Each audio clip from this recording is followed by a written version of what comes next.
సాధారణంగా మన ఇళ్లలో పేరెంట్స్ ముఖ్యంగా ఫాదర్ అండి మనని టెన్షన్‌లో పెట్టేస్తారు.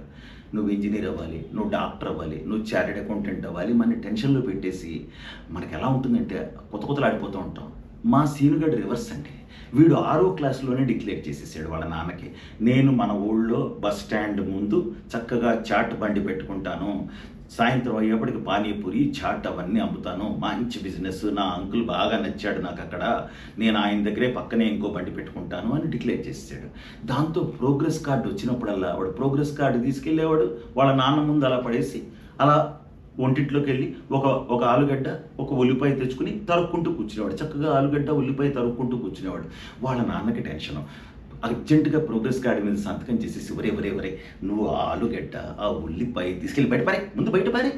బానే వస్తున్నాయిరా నీకు మార్కులు. పర్వాలేదు. చదువుకో అని టెన్షన్. ఆయన టెన్షన్ పడేవాడండి రివర్స్‌లో. అది విషయం.